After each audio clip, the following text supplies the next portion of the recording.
Merci, merci à tout le monde. Nous reprenons avec Semir Badir. Semir on ne peut pas maître de recherche au Fonds national de la recherche scientifique en Belgique et professeur à de Liège, spécialiste d'épistémologie de la linguistique et sémiotique. Il est l'auteur de plusieurs ouvrages, donc un ouvrage sur Magritte et le philosophe, puis un autre ouvrage sur Winslev, très important, intitulé Épistémologie sémiotique, la théorie du langage de Winslev. Plus récemment, un ouvrage intitulé Les pratiques discursives du savoir. Merci, Semir. Aujourd'hui, j'allais lire sur l'écran ton intervention, mais il a disparu. Donc, je vous laisse dire directement. Oui. Merci. Merci, Semir. À toi la parole. J'ai vu que le travail que tu vas présenter, il a été fait en collaboration avec quelqu'un. Oui. Je n'arrivais pas à lire. C'est ça. Merci beaucoup. J'ai dû réimporter le PowerPoint parce que je ne voyais plus le mode présentateur, mais voilà, là, ça y est, je le revois. Bon, j'espère que ça va fonctionner. Bon, merci beaucoup pour cette invitation à vous deux. Je suis ravi d'être là, avec en compagnie des deux autres conférenciers, Sylvain et Nicolas. Pour tout vous dire, cet exposé, je l'ai déjà présenté une première fois dans le cadre d'une journée qui a eu lieu en mai dernier, donc en 2022, et qui était une journée organisée par Maria Julia, Sylvain Kahn, Nicolas Mathiota et aussi Jacques François. Et bon, donc, le parterre était un parterre de linguistes. Ce que je vous livre aujourd'hui, c'est un peu la version sémiotique du même exposé, mais je m'en excuse déjà auprès de ceux qui ont déjà entendu cet exposé une première fois. Alors, en effet, exposé que je fais cette fois en solo, mais à partir d'un travail qui est réalisé en collaboration avec Stéphane Polis, qui est un collègue à Liège, un linguiste spécialisé en typologie des langues. C'est un égyptologue éminent. Alors, je voudrais aussi faire encore une petite annonce, avertissement, c'est que les idées sémiotiques sont peu originales. Vous n'allez pas apprendre grand-chose sur la pensée diagrammatique. Si l'intérêt que moi je pourrais voir dans cet exposé est plutôt relatif à l'illustration, aux soins de l'illustration et de l'articulation analytique des exemples. Donc, mon corpus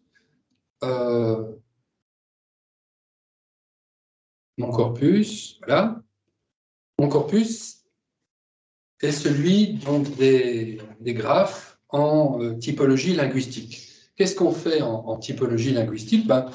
On compare des langues, des formes linguistiques, mais on les compare avec un autre objectif que celui d'établir des groupes de parenté entre langues. On cherche des comparaisons sémantiques et formelles qui ne relèvent pas soit de la diachronie, soit des groupes de langues, de la filiation entre langues.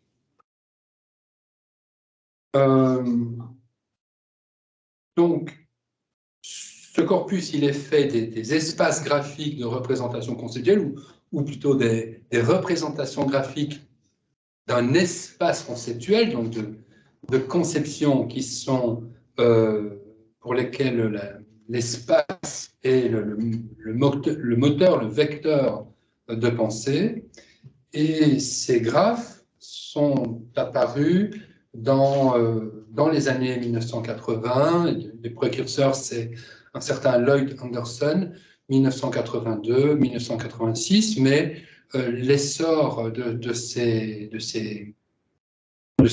représentations graphiques sont au tournant. Alors, un autre utilisateur a pris le contrôle. Je suis fâché. Oui, voilà, parce que dans ce cas-là, je perds les notes du présentateur. Donc, ah oui, mais ça ne va pas. Je ne sais pas qui. Peut-être moi, on a grandi sur l'écran. Je ne sais pas. J'ai juste abordé l'écran. Bon, je reprends à chaque fois, mais là, j'ai perdu. Oui, donc ça, à chaque fois, je reprends. Je ne sais pas. Donc là, comme ça, à chaque fois. Bref, donc, il y a un essor de ces graphes, de ces schémas au tournant du millénaire, hein, en 97, avec Martin Haspelmath, qui est vraiment important, connu dans le milieu de la typologie linguistique, mais aussi Van der Auwera, William Croft ou CISO. Je vais faire une première présentation de ce corpus. C'est là que l'absence de Stéphane Polis va cruellement me manquer, parce que donc, je ne suis pas un spécialiste de ces schémas, et donc je vais essayer d'en faire une synthèse, un résumé que j'espère compréhensible, mais j'ai peur déjà des questions que vous pourriez me poser à propos donc, de ce corpus. Ma compréhension est limitée, je vous le dis tout de suite. Donc il y a deux grands types de schémas, hein, de représentation graphique, et il se fait que toutes les deux sont appelées par les typologues des cartes sémantiques. Le premier grand type de carte, on l'appelle après coup carte sémantique classique. En anglais, on les a appelées au départ connectivity maps. Je dois à nouveau reprendre. Voilà, Valérie dit qu'elle a la main, donc je reprends la main. Donc les connectivity maps, de quoi s'agit-il? Eh bien, il s'agit d'établir des connexions entre différents sens qui sont exprimés par une même forme. Et comme ce sont les sens qui importent, on va appeler cette forme qui exprime deux sens une co-expression. S'il n'y avait qu'une seule langue, on serait dans un cas classique de polysémie, mais comme on va le voir, ce qui intéresse les typologues, c'est de regarder les connexions en fonction de différentes formes, soit au sein d'une même langue, mais surtout, le plus souvent, parmi différentes langues. Alors, cette hypothèse de connectivité, elle a d'abord une visée descriptive donc de tous les sens connectés en fonction des diverses langues du monde, mais elle peut avoir aussi une visée, j'oserais dire, explicative, puisque certains sens ne sont co-exprimés que si d'autres le sont également. C'est le cas, par exemple, ici, donc en anglais, purpose et experiencer. Donc, nous sommes dans les fonctions du datif. Hein, et bien, donc, on ne peut avoir toute forme qui exprime à la fois un propos et l'expérimenteur doit aussi exprimer la direction et le receveur. Sinon, donc, aucune forme n'exprime seulement purpose et experiencer. C'est la raison pour laquelle on n'a pas besoin de mettre de lien de connexion entre purpose et experiencer. Cette connexion, elle passe nécessairement par d'autres concepts, d'autres sens, ce que eux appellent des primitifs, des sens primitifs, primitives. Ils disent même pas sens. Donc, en l'occurrence, direction et recipient. Donc, voilà, par exemple, en bleu, c'est la connectivité qui est co-exprimée par A en français.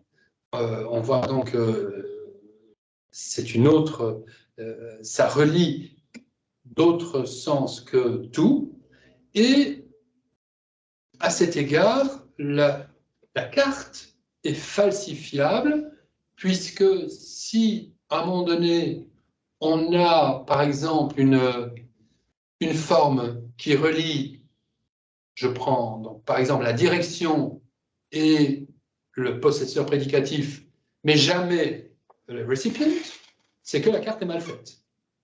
Donc la carte, elle est une description qui peut être considérée comme fausse en fonction des formes dont on ferait à nouveau l'analyse. Alors, ces cartes sémantiques dites classiques, comme celle-ci aussi, elles peuvent être enrichies. Elles ont subi 3 enrichissements.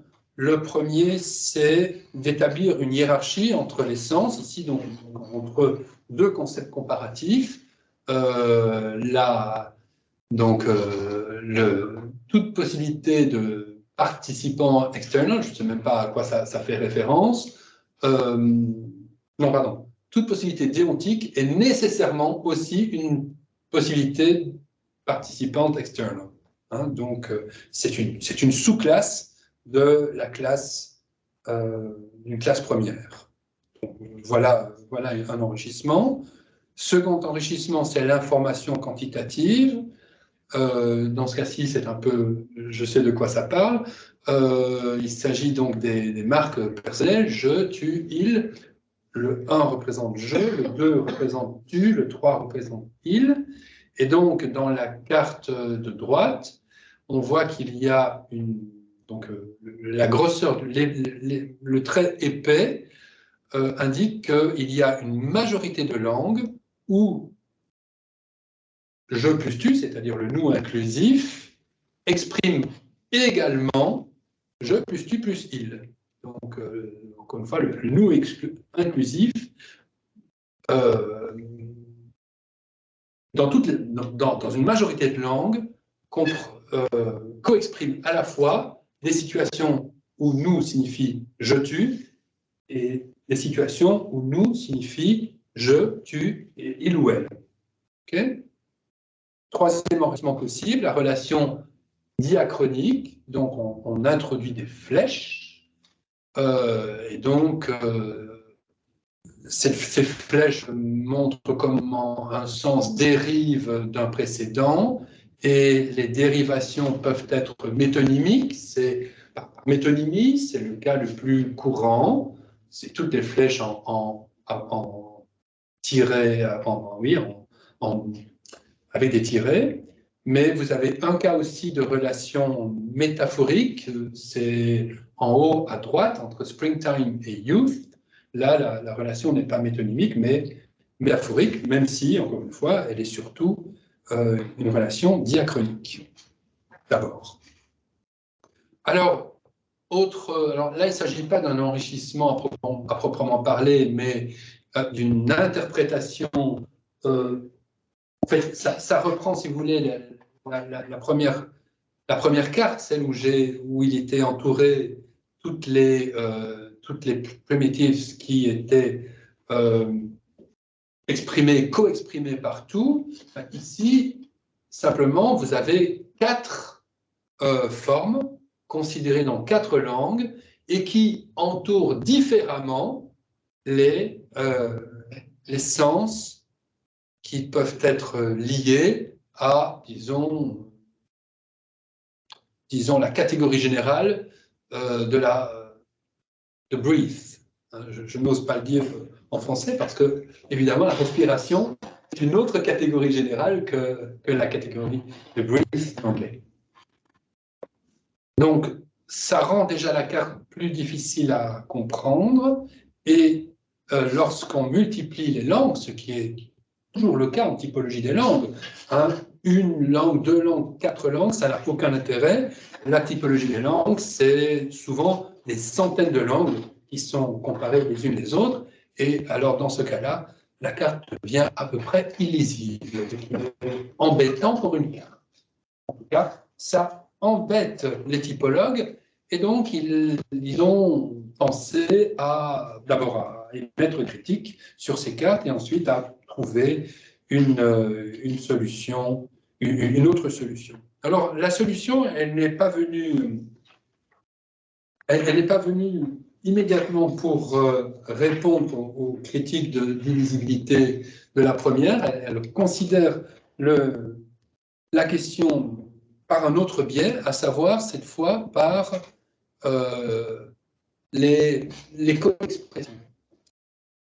Donc, il ne s'agit plus de mettre en rapport dans le graphique les sens, mais les formes, hein, les co-expressions entre elles. Et ça produit donc un tout autre type de carte. C'est le deuxième grand type de carte, celle que j'appelle carte en nuage de points, que les typologues appellent, eux, proximity maps. Proximity, puisque il ne s'agit pas d'établir des connexions, ça n'a aucun sens, entre des formes. Il s'agit de montrer que certaines formes sont proches d'autres parce qu'elles ont le même comportement vis-à-vis d'une catégorie sémantique. Elles co-expriment plus ou moins les mêmes choses. D'accord? Donc, on a la proximité des concepts est transposée en relation. Non, elle transpose les relations de connectivité. Autrement, je vous le redis encore autrement, les co-expressions, ça va être, pour le premier exemple, hein, l'exemple de tout, du tout datif, hein, donc du tout anglais, eh bien, les contextes, par exemple, tout plus nom de personne ou tout plus nom de lieu, eh bien, ça va donner c'est des co-expressions, des groupes de co-expressions dont les connexions sémantiques sont plus ou moins proches. Dans le cas de cette carte-ci, ce qui est intéressant, c'est qu'on est reparti d'une carte classique, une carte sémantique classique, la carte d'Aspelmas, donc 97, qui concerne les indéfinis. Alors, je vous donne un exemple en français, en tout cas pour les trois premiers. Donc, le specific noun, c'est quelqu'un dans la phrase « Ah tiens, quelqu'un t'a appelé, il a laissé un message ». Donc, c'est quelqu'un qui est connu et qui est spécifique, même si on ne nomme pas son nom. Un autre sens possible de quelqu'un, c'est spécifique mais inconnu. Tiens, on a fait la vaisselle. Quelqu'un a dû la faire, mais je ne sais pas qui. C'est bien quelqu'un qui est spécifique qui a fait la vaisselle, mais on ne sait pas qui. C'est ce qu'on appelle donc le specific unknown. Et puis, le non-spécifique, c'est tu voudrais pas faire la vaisselle? Oh non, hein, demande à quelqu'un d'autre. Demande à quelqu'un d'autre, là, le quelqu'un n'est pas spécifique. Et puis, vous voyez, donc, mais là, c'est en anglais, ça diverge entre question et conditional. Évidemment, il faut penser à la différence entre somebody et anybody, hein, mais on ne l'a pas en français, donc c'est compliqué de vous donner des exemples. Mais, par exemple, une question avec quelqu'un, c'est y a-t-il quelqu'un pour sauver la reine? Y a-t-il quelqu'un pour... y a-t-il quelqu'un qui peut servir de pilote dans l'avion? Donc voilà. Alors, vous voyez, donc tous ces contextes, tels que je viens de les expliciter, on peut les encoder, et donc ça fait, alors évidemment, c'est pas 4, c'est des centaines, voire des milliers, et donc à partir de là, on peut faire tout simplement une analyse statistique aidée par l'ordinateur, qui va ensuite automatiquement générer la carte en fonction donc de ces rapports de proximité. Et ce que montre la carte de droite, donc la carte de droite, c'est celle-là n'est pas générée par l'ordinateur, la carte de droite, simplement, on montre la connexion entre les divers. Donc, et les connexions, c'est au fond le calque de la première carte, la carte d'Aspelmas, sur la carte en nuage de points. Donc, on retrouve sur la carte en nuage de points les rapports de connexion qui faisaient la spécificité des cartes sémantiques classiques. Est-ce que j'ai tout dit? Non. Donc, lorsqu'on a beaucoup de données, comme par exemple ici, il s'agit de comparer 153 versions de l'évangile de Marc, 153 versions, donc entendez bien 153 langues, 153 évangiles, l'évangile selon 153 langues, et de repérer dans ces 153 versions 190 propositions qui marquent un mouvement. Le plus souvent des verbes de mouvement, mais pas toutes les langues ont des verbes de mouvement. Quelquefois, les mouvements sont donnés par autre chose que le radical verbal. Et donc là, vous allez avoir donc 153 cartes. En voilà deux, la carte du Finnish et du Wolof. Et les couleurs marquent une coexpression, c'est-à-dire quelque chose, une forme qui donne à voir plusieurs sens différents. Et on voit par exemple qu'en finnois, l'élatif, donc le point bleu, eh bien, il est relativement homogène, c'est-à-dire qu'il donne à voir un seul sens. Il a en tout cas une seule zone de sens. En revanche, dans le Wolof, le si, c'est-à-dire le premier point rouge, il est dispersé sur la carte. Donc, il co-exprime beaucoup de sens. D'accord? Et donc, une fois qu'on regarde donc toutes ces... Donc, les 100... À chaque fois, donc, il y a 190 points, hein, puisqu'il y a 190 propositions. Et donc, ces 190 points s'organisent en nuages. Et lorsqu'on compare les 153 cartes, on arrive à ceci, c'est-à-dire qu'on arrive à comprendre que certaines coexpressions forment justement quelque chose des clusters, c'est-à-dire des contextes qui produisent un sens, en tout cas dont on peut faire l'hypothèse qu'ils sont un sens. Et donc, c'est ce que je vous dis là, c'est que ces cartes, et c'est la grande différence avec les premières, c'est qu'elles n'expliquent pas quelque chose. Hein, comme les premières cartes, les cartes sémantiques, elles étaient là pour expliquer les sens entre les concepts en présence et qui représentent une catégorie. Ici, au contraire, la carte, elle demande à être expliquée. Hein, elle est générée automatiquement et nous cherchons à la comprendre. Et donc, la première hypothèse, elle concerne justement ces clusters, donc ces groupes de coexpression. Une autre chose qu'on cherche à comprendre, et donc voilà donc comment on les comprend, c'est-à-dire on va remettre des concepts comparatifs. Hein, on va dire, bah tiens, on a 4 nuages, en tout cas au moins 4, et bien il y en a un, ça indique la source, pour le mouvement, hein, donc ce qui importe, c'est il vient d'eux, hein, donc ça c'est la source, ou bien c'est le chemin, il traverse, ça peut être un compagnon, donc il accompagne, hein, ça peut être un but animé, ou ça peut être un but inanimé, il arrive à, hein, ou il rejoint un tel, hein, donc ça ce sont des buts animés ou des buts inanimés. Donc, voilà les concepts comparatifs qui permettent de relier toutes les formes qui co-expriment le mouvement dans les 153 langues prises en considération. L'autre chose que l'on peut aussi interpréter dans ce graphe, ce sont les dimensions.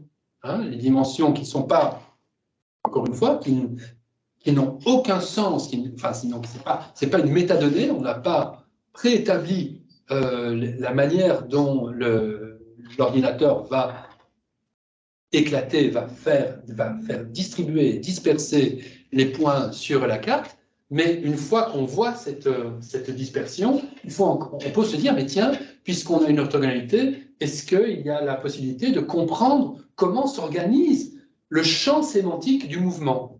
Et donc là, l'hypothèse, c'est de dire, bah oui, il y a un vecteur entre la source et le but, hein, c'est la dimension 1, et la dimension 2, les typologues disent il y a d'un côté quelque chose qui est de l'ordre de la localisation et de l'autre quelque chose qui est de l'ordre de ce qu'ils appellent animacity, donc l'animacité. Hein, donc vous voyez, on a là des choses qui pourraient vraiment intéresser les sémioticiens parce qu'on se dit, tiens, il y a quelque chose comme des carrés sémiotiques possibles, mais peut-être qu'on peut améliorer les choses parce que justement, l'opposition entre localisation et animacité, c'est pas sémiotiquement, ça paraît pas très fort. Donc, il y a peut-être là une complémentarité à trouver.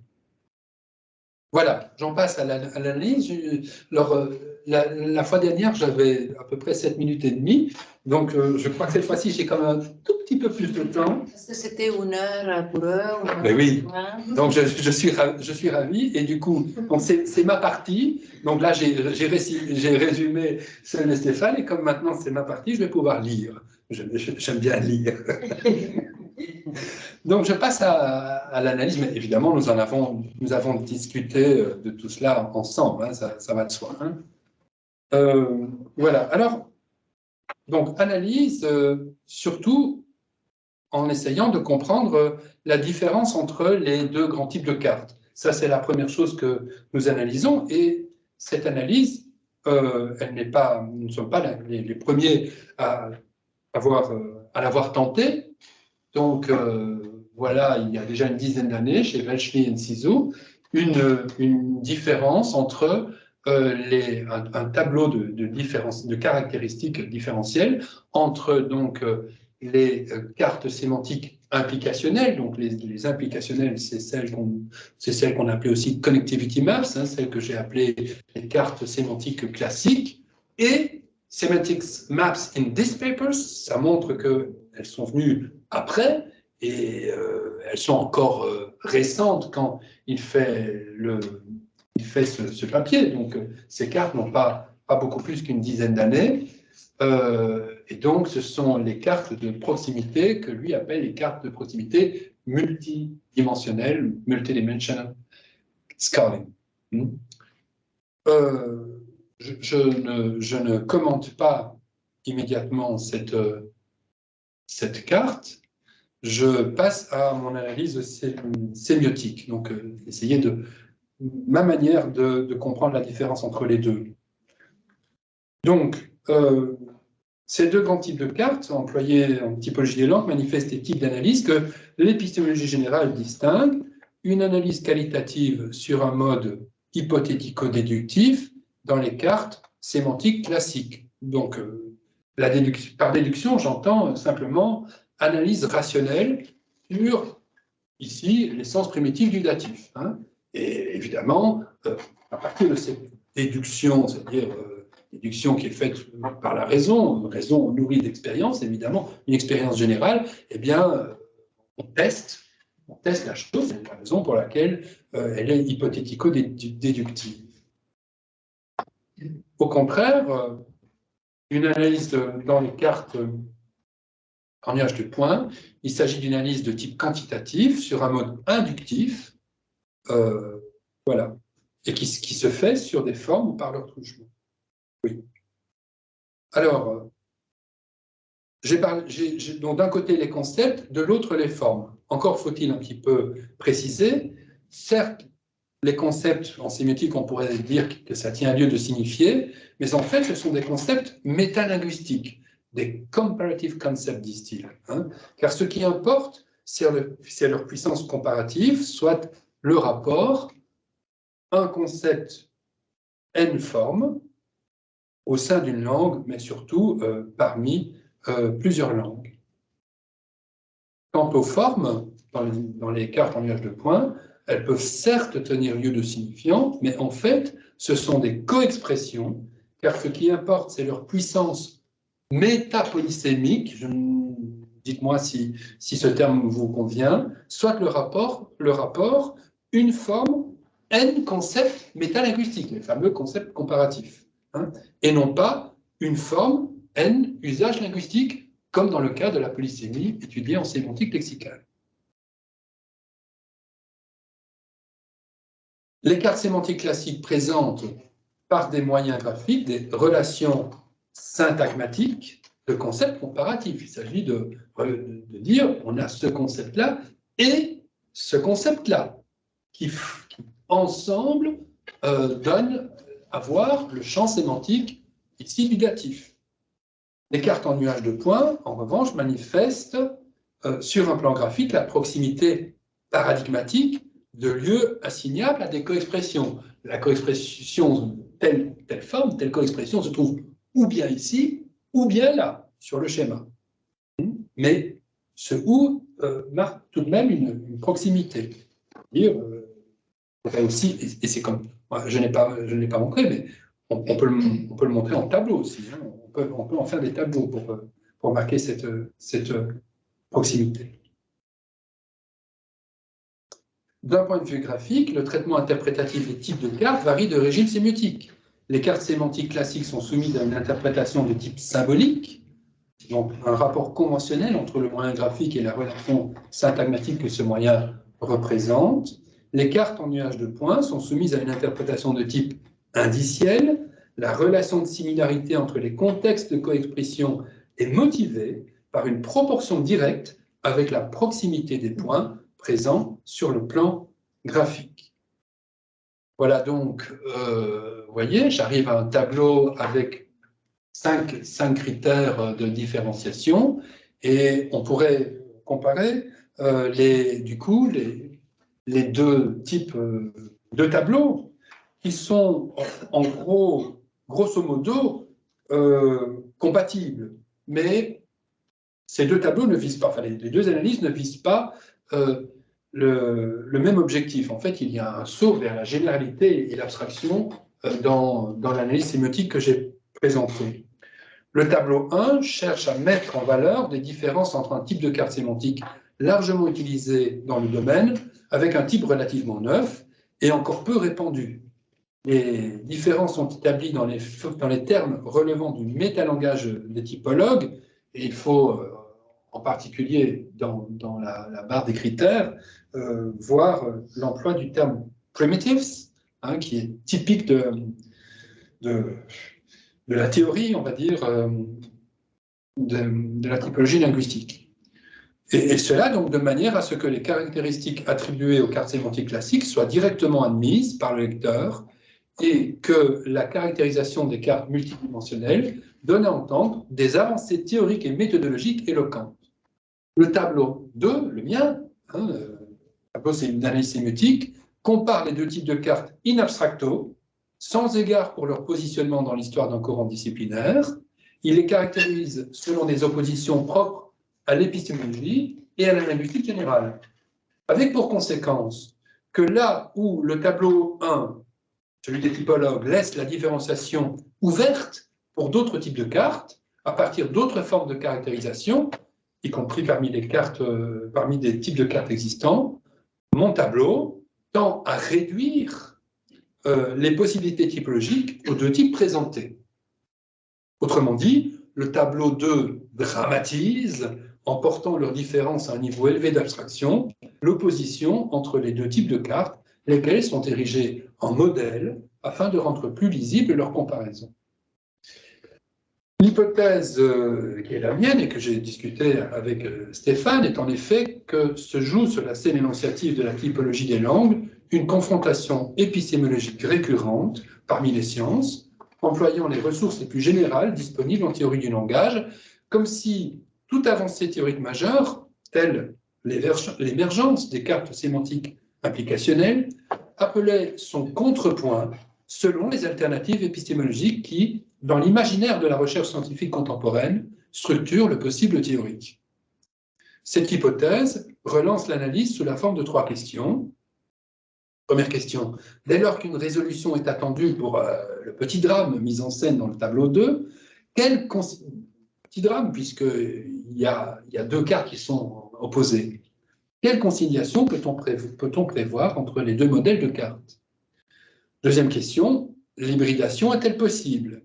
Troisième question, cette hybridation conduit-elle à un 3e type de carte? Pour chacune de ces questions, une réponse positive est envisageable à simple titre spéculatif. Je vais quand même chercher à repérer dans la pratique épistémique des linguistes typologues le témoignage d'une mise en œuvre. Ces pratiques, considérées dans la globalité d'un discours, je la tiens pour composée de gestes discursifs, par lesquels des intentions épistémiques de toutes sortes, des programmes d'analyse, des projets interprétatifs, des visées argumentatives, s'accomplissent dans des dispositifs outillés et ritualisés du discours. Bon, là, je n'ai pas le temps de développer, mais c'est quelque chose que je développe dans mon livre sur les pratiques discursives du savoir. Les gestes discursifs qui vont me retenir ici sont ceux de la quantification et de la qualification, tels qu'ils relèvent donc d'un programme d'analyse, mais tels aussi qu'ils se manifestent par des graphes autour desquels une recherche de consensus, donc de formatage en un ou plusieurs types, se développe, d'une publication à l'autre, entre linguistes typologues. L'hybridation entre quantification et qualification est aisément observable sur les graphes utilisés en typologie linguistique.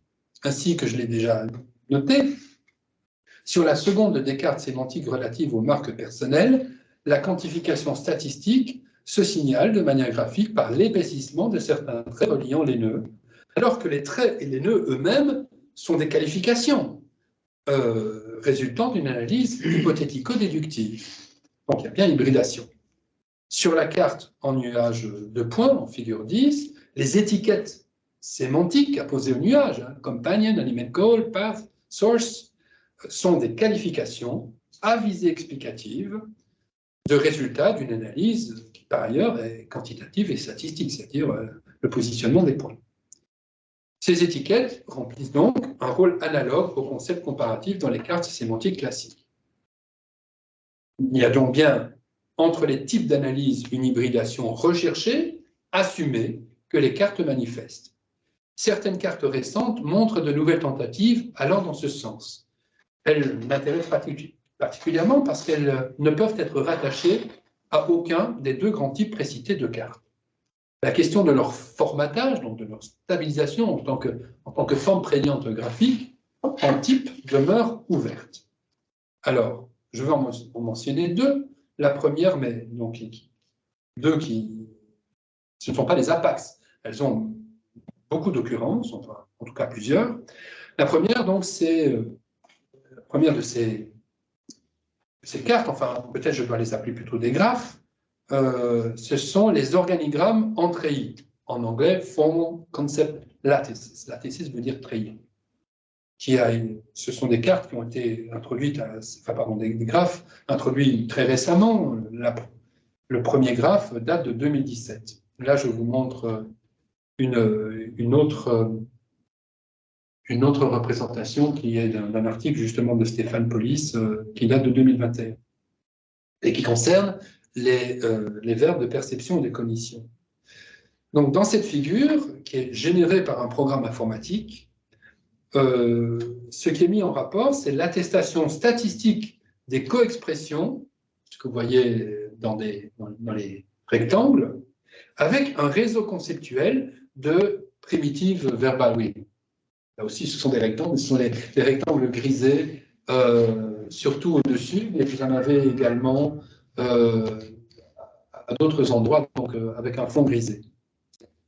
Donc, le treillis offre un effet de structuration qui est inhérent à l'analyse et qui est tout de même meilleur que les filets qui, dans les figures précédentes, capturaient les primitives co-exprimées selon diverses langues. Vous vous rappelez, je vous ai montré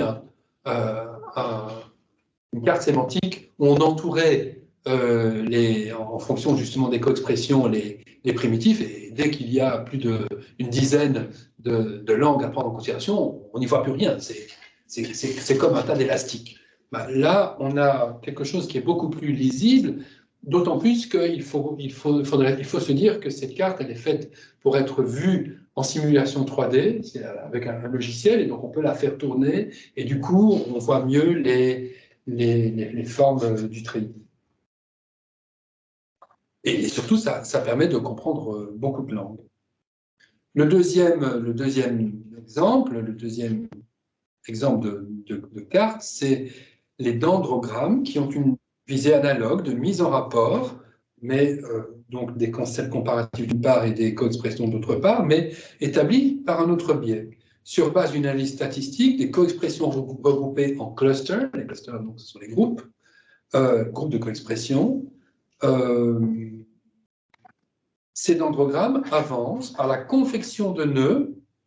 Alors, les nœuds, qu'est-ce que c'est?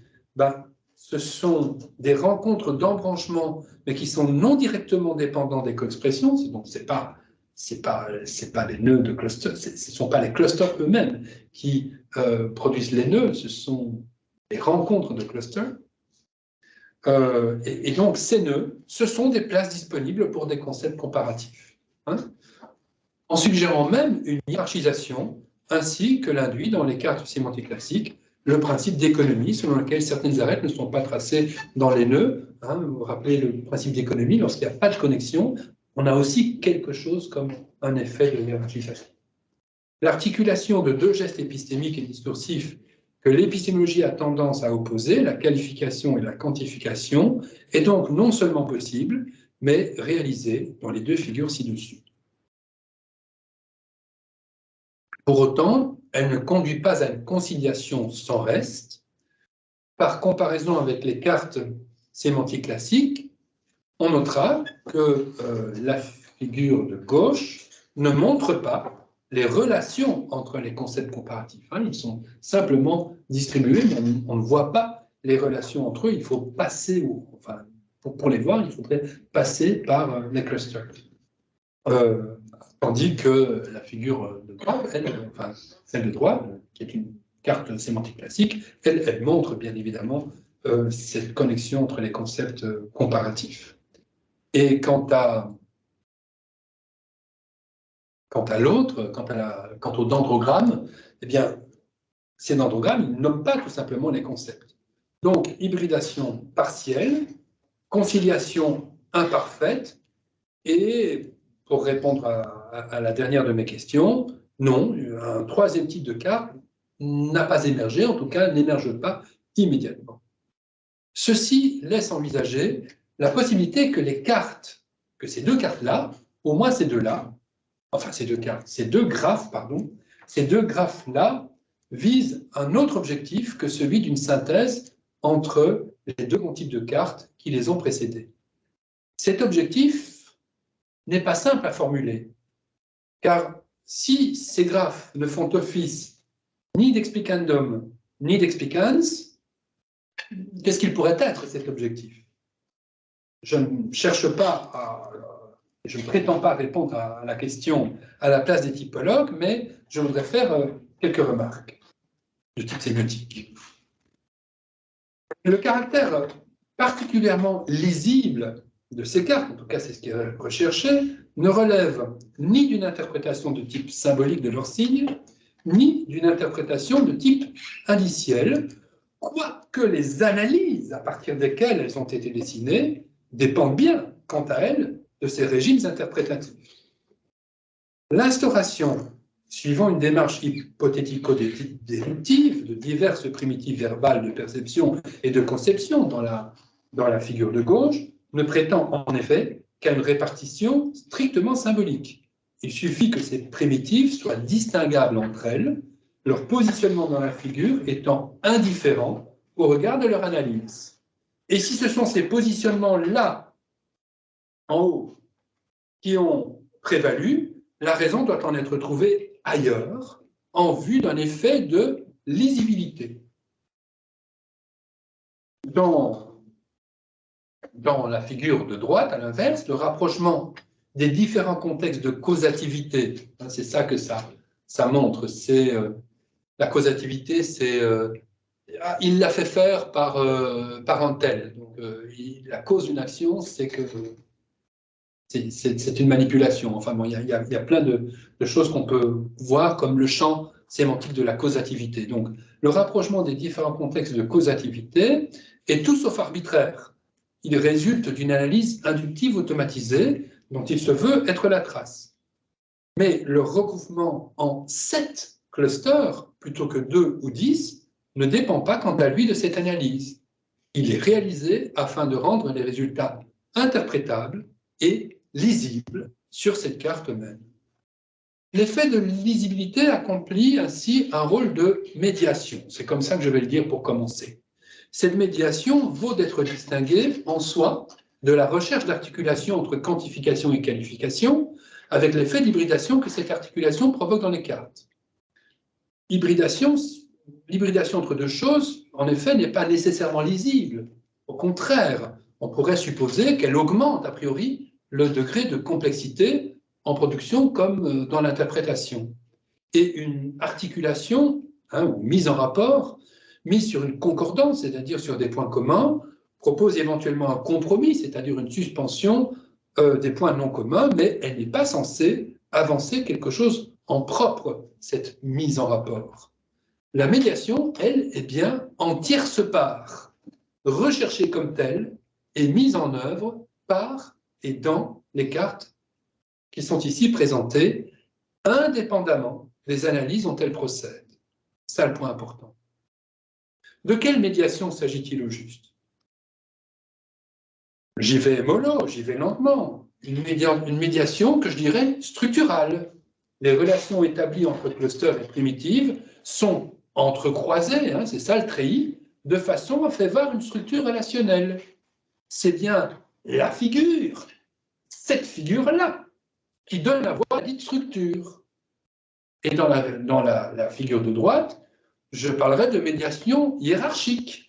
Les clusters sont disposés de façon à faire voir les embranchements d'une hiérarchie, alors même que les concepts comparatifs qui justifient la présence de celle-ci demeurent non explicités.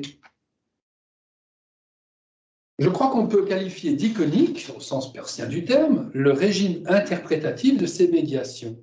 La qualification se comprend, cette qualification d'iconique, on peut la comprendre d'abord par défaut, dès lors que ces médiations ne sont ni indicielles ni symboliques. En effet, comme on l'a dit, l'entrecroisement structural et l'embranchement hiérarchique ne relèvent d'aucune relation indicielle. Pas davantage ne sont-ils destinés à fournir telles quelles des explications de type symbolique. Les typologues ne cherchent pas à révéler une structure ni une hiérarchie entre les concepts comparatifs ou entre les coexpressions. On remarquera en outre que les cartes de proximité invitent à leur interprétation en fonction, là aussi, de la reconnaissance en elles de formes dites mimétiques, telles le nuage. Le nuage, c'est quelque chose de mimétique, ou ce que les typologues eux-mêmes appellent le fer à cheval, car il faut comprendre à chaque fois, pour bien lire ces cartes, il faut toujours partir du point supérieur gauche, descendre, et puis aller à droite. Tiens, qu'est-ce qui se passe? Pourquoi est-ce que... Ah, je suis passé sur un mode automatique, je ne sais pas pourquoi. Je ne sais pas pourquoi. Ça a touché quelque chose. Moi, sans doute. J'essaie de revenir. Ah, ça a disparu. Je dois reprendre. J'en ai presque plus besoin, en fait. Mais si, quand même, c'est mieux. Non, désolé. Il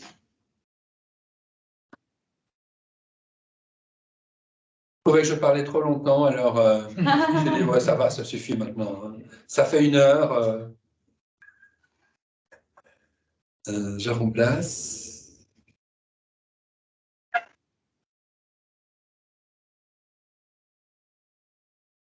Aïe, aïe, aïe. Ça va y aller. Et je fais dérouler la molette pour aller un peu plus vite. On était là à peu près? Oui, c'est ça. ici. Pourquoi est-ce que vous ne voyez pas la même chose que moi?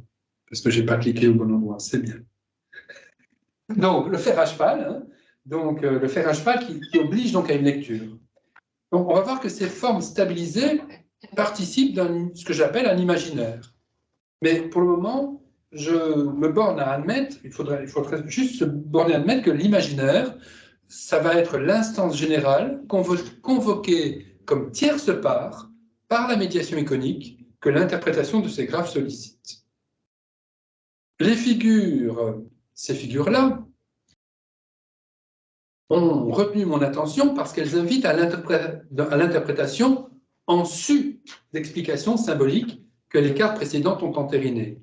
L'effet de lisibilité induit par la médiation iconique sert en effet de biais pour expliquer à nouveau frais les distributions de régularité auxquelles s'attachent les typologues et peut-être aussi pour comprendre à quoi il convient finalement d'assigner ces régularités. Est-ce que c'est à l'universalité de la raison humaine, au génie de la diversité culturelle, à l'adaptation des sociétés aux environnements?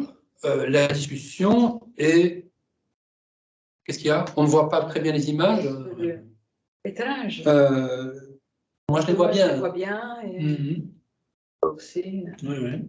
Vous êtes tous dans le même problème de ne Peut-être pas avoir... c'est parce qu'on n'arrive pas à lire ce qu'il y a dans les... Ah oui, oui, non, oui, mais ça, c'est pas grave, ça, non. c'est pas grave. C'est trop petit, mais c'est pas grave. Donc, en tout cas, effectivement, les typologues eux-mêmes ne savent pas très bien à quoi servent leurs travaux. Hein. Ils trouvent ça très intéressant de comparer les langues, mais la finalité ultime, elle n'est pas, l'explication ultime, elle n'est pas encore donnée. Ils sont en discussion là-dessus, et c'est peut-être ce qui aussi rend si passionnant leur recherche. On observe cependant que la médiation iconique est activable en réalité donc sur n'importe quelle carte, hein, pas seulement sur ces deux-là. Ainsi, il n'est pas difficile d'admettre dans cette figure-là une interprétation iconique selon laquelle la grosseur de trait correspond à la fréquence de coexpression. Je laisse ici tout à fait de côté la question de savoir, oui, mais est-ce que c'est iconique ou hypo-iconique? Est-ce que c'est de l'ordre? Est-ce qu'on ne pourrait pas plutôt appeler ça semi-symbolique? Je m'en tiens à la notion d'iconisme et en ne la réduisant pas aux images d'objets, mais je fais bien les réflexions théoriques de Jean-François Bordron sur le fait que l'icône, c'est aussi des images de relations. Ça vaut aussi pour les images de relations. Bon, donc voilà pour la grosseur de trait. Donc cette correspondance dépend de l'imagination productrice des interprètes et est stabilisée dans des représentations épistémiques largement diffusées. Hein. On peut comprendre ça aussi dans les graphes qui circulent dans les journaux. Hein. Donc c'est très largement diffusé. Mais on peut noter aussi, surtout par comparaison avec la figure sans le grossissement de traits, mais que je n'ai pas reprise ici, que l'épaisseur des traits et le positionnement des nœuds donnent au graphe un effet de tridimensionnalité capable d'activer une médiation structurale. Le caractère incertain ou indéterminé de l'activation de la médiation iconique dans l'interprétation est patent dans la mise en parallèle de deux versions de la même carte sémantique classique que vous voyez là. Ou bien l'interprète considérera que la disposition variable selon les versions n'est pas pertinente pour l'explication des indéfinis, et elle ne l'est pas, en effet, pour l'établissement des connexions entre concepts comparatifs, ou bien au contraire, il tiendra compte de la présentation figurale afin de spécifier plus finement la variété des connexions à établir. Ça rejoint un petit peu ce que Nicolas et Sylvain nous disaient à propos donc, de la profondeur hiérarchique c'était quoi les trois petits garçons. Les trois petits garçons. Bon, voilà, on a la possibilité d'une spécification supplémentaire en fonction de l'organisation figurale. Enfin, on a déjà noté que les cartes en nuage de points demandent à être interprétées et que la figuration même en nuage facilite les qualifications à produire quant au concept comparatif associables au cluster. En retour, la disposition en fer à cheval des nuages, qui n'est due qu'à la granularité choisie pour présenter les résultats de l'analyse statistique de la façon la plus lisible possible, c'est-à-dire que justement on les a bien dispersés sur la carte, hein, on ne les a pas trop dispersés ni non plus trop concentrés, eh bien cela, ça favorise à la longue sans doute les analyses qualitatives qui sont compatibles avec cette disposition. Donc on se dit qu'une bonne carte sémantique, elle doit pouvoir être lue comme un fer à cheval, sinon ça ne marche pas. La médiation iconique détermine-t-elle un moment de la recherche scientifique, ainsi que Jean-François Bordron l'a avancé? Eh bien, au regard des travaux publiés en typologie linguistique depuis une quarantaine d'années, en fait plutôt 25 ans, l'hypothèse est plausible. Il est patent, en effet, que la médiation iconique se situera toujours après une autre phase d'analyse, soit symbolique, dans le cas des cartes sémantiques classiques, soit indicielles, avec les cartes en nuages de points. Mais elle est également capable de relancer l'analyse, cette médiation iconique, dont elle devient peut-être ainsi le moteur principal. Élargie à la taille d'un imaginaire, l'iconisme marque alors aussi un tournant dans l'évolution de la recherche en typologie linguistique. Le terme même de carte en est le révélateur le plus flagrant. De fait, l'usage de ce terme en typologie est bien discutable au regard des usages précédents, car les graphes produits sous l'étiquette de carte sémantique classique sont dépourvus d'échelle et de coordonnées, caractéristiques ordinairement imputées aux cartes. Et même dans l'emploi du terme mapping au marketing, hein, on a toujours, par exemple, pour positionner un produit parmi ses concurrents, ça suppose toujours un jeu de coordonnées, par exemple le prix et la qualité. Donc là, sur les cartes de gauche, on ne voit pas du tout ce qui motive cette expression de carte. Sinon, un imaginaire. À l'instar d'autres mots également employés par les typologues, comme, je l'ai dit en français, le treillis, les arêtes, les nœuds, la carte sollicite, sinon une représentation mimétique, en tout cas la représentation d'un simulacre de la tridimensionnalité.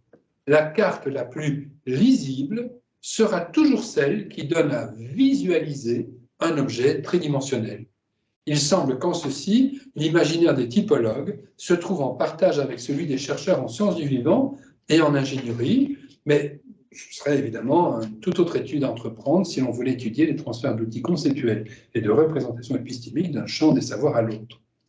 Je conclus simplement, en 3 lignes, que la prospérité des représentations graphiques en typologie linguistique dénote de l'intérêt que portent les linguistes actuels pour des modes de pensée que l'on peut qualifier d'iconiques. Ces modes de pensée, en dépit de leur éviction des modes de raisonnement institués par l'épistémologie classique, cherchent une médiation entre analyse inductive et analyse hypothétique-déductive, et ainsi à dépasser leur opposition épistémologique. Merci beaucoup.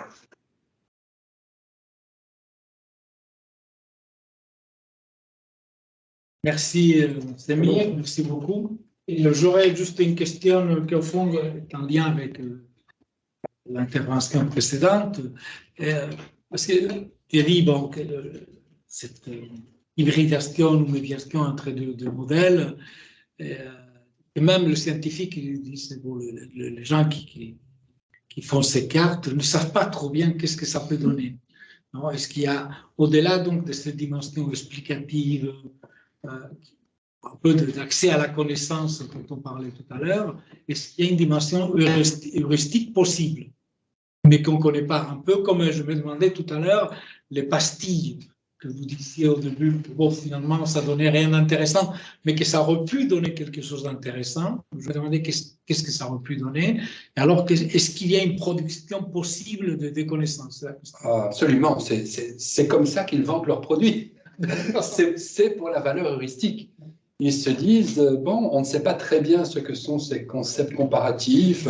On les a d'abord vendus, c'était Greenberg les a vendus comme des universaux. On se disait, mais voilà, on a enfin, dans un champ donné, le mouvement, on va pouvoir trouver les universaux de la pensée. Puis ils se sont dit, universaux, oui, mais justement, on voit bien que non, que justement, la diversité des langues et donc la diversité des formes fait qu'on n'a pas que ça n'est pas, enfin oui, que ça ne se rencontre pas, c'est démenti, mais que, donc, justement, ces concepts restent de bons concepts pour comparer les langues entre elles.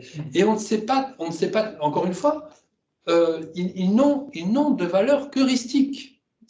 Alors, bien sûr, ils sont souvent pris, c'est souvent pris à l'anglais, le métalangage, pour le coup universel, de la typologie linguistique, c'est l'anglais, mais ils n'ont de valeur que, justement, ils permettent de décrire les différences entre les langues et aussi les ressemblances. Hein, et leur statut, pour le moment, s'arrête là. Et donc, c'est bien la comparaison des langues, différences et ressemblances, qui est recherchée pour elle-même et en elle-même, sans but, justement, je dirais, ontologique ou téléologique, enfin, sur l'être des choses. Merci. Il y avait une question de Valérie, ensuite Marie-Julie, ensuite Valérie. Sémir, merci beaucoup. C'était très éclairant et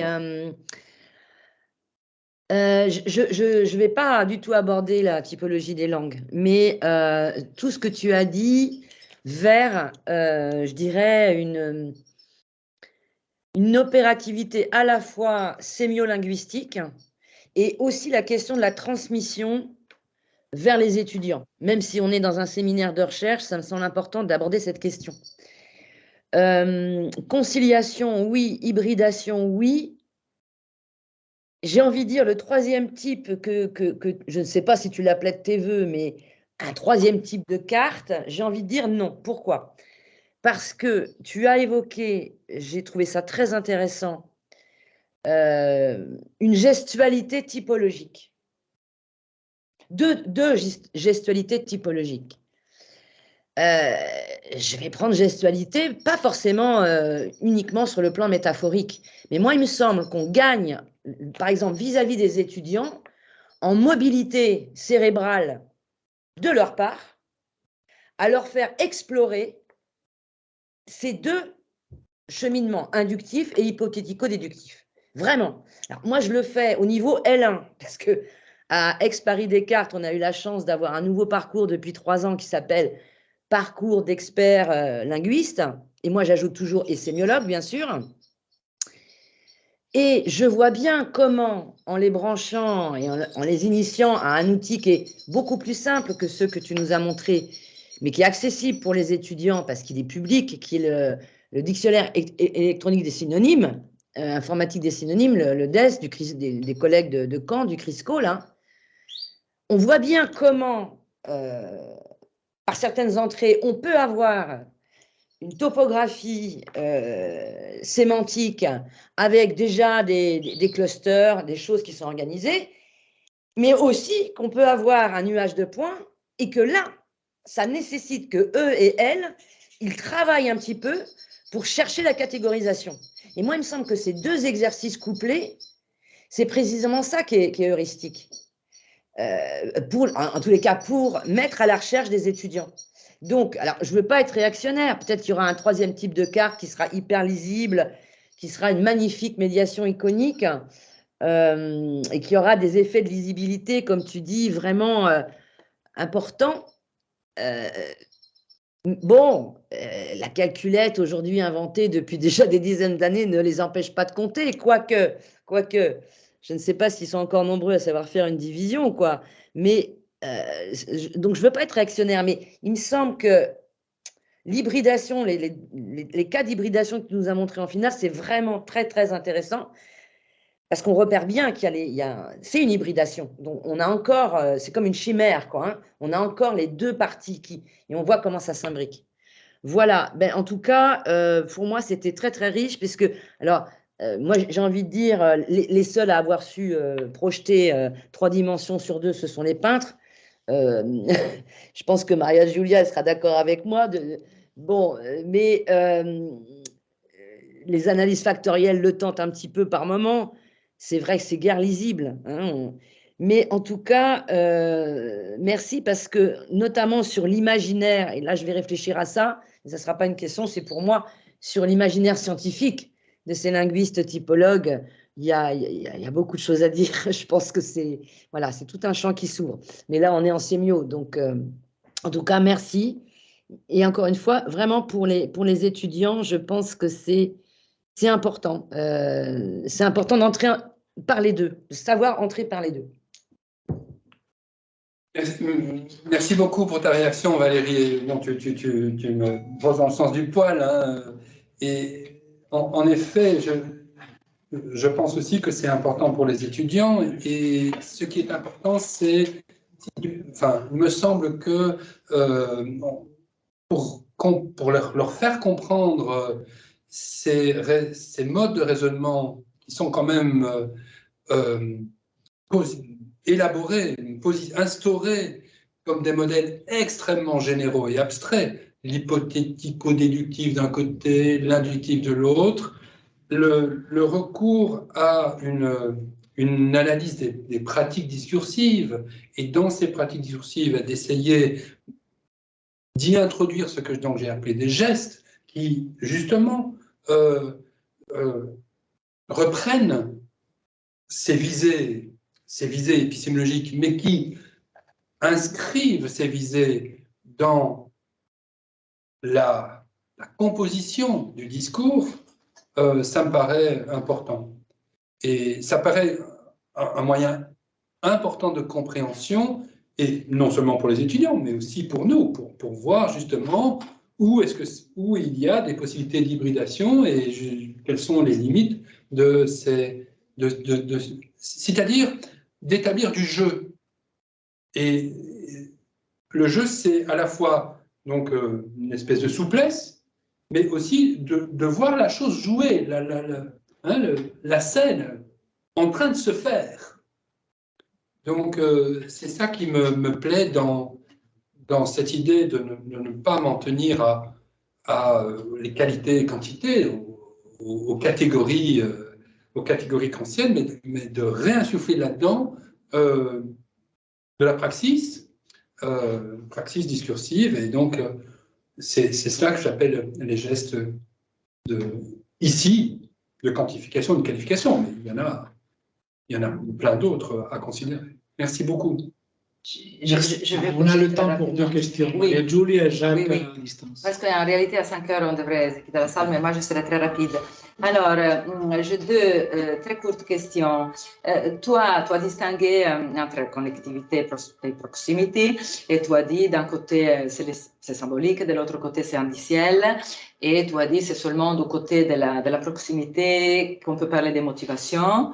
Moi, ça m'a un peu étonnée, cette affirmation, parce que je me dis, bon, une sorte de motivation doit exister forcément dans toute mise en espace, dans tout graphique, dans tout graphisme. Parce que même si dans le premier graphe, tu as apparemment, oui, des concepts qui, ils sont quand même positionnés. Il y a quand même une distance entre l'un et l'autre. Donc, c'est un peu difficile d'imaginer qu'il n'y ait pas une motivation à chaque fois qu'on met en espace un concept. La deuxième question, que c'est aussi à la base de l'iconisme. La deuxième question, c'est sur la tridimensionnalité. Tu as été rapide vers la fin. Il me semble que tu as dit que effectivement, on cherche la tridimensionnalité pour plus d'efficacité. Et tu as parlé aussi d'autres disciplines.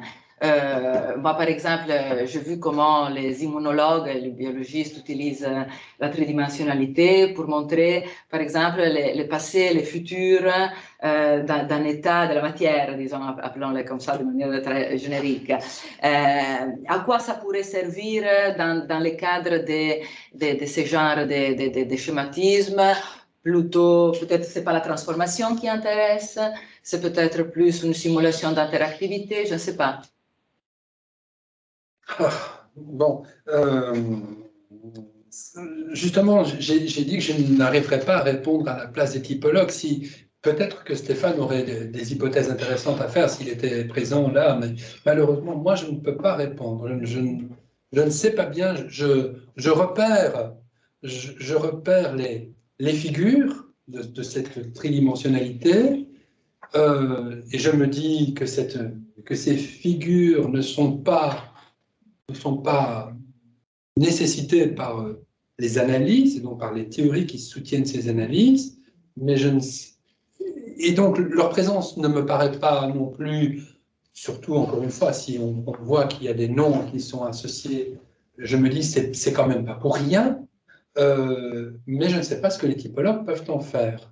Simplement, ça m'intéresse de les souligner parce que les typologues sont devant une difficulté, qui est la présence de deux cartes que tout oppose pour le moment, et donc il y a quand même un appel à la conciliation, il y a quand même quelque chose là qui doit se résoudre, et donc je leur mets devant les yeux, enfin par l'analyse, voilà, des éléments, même pas de réponse, mais des éléments pour répondre, mais je ne peux pas répondre à leur place, et donc je ne sais pas très bien à quoi ça peut leur servir, mais tu vois, toi-même, tu as peut-être des réponses à leur fournir. Tu vois, je veux dire, il n'y a pas que les typologues qui pourraient fournir ces réponses, mais moi, je n'ai pas assez de.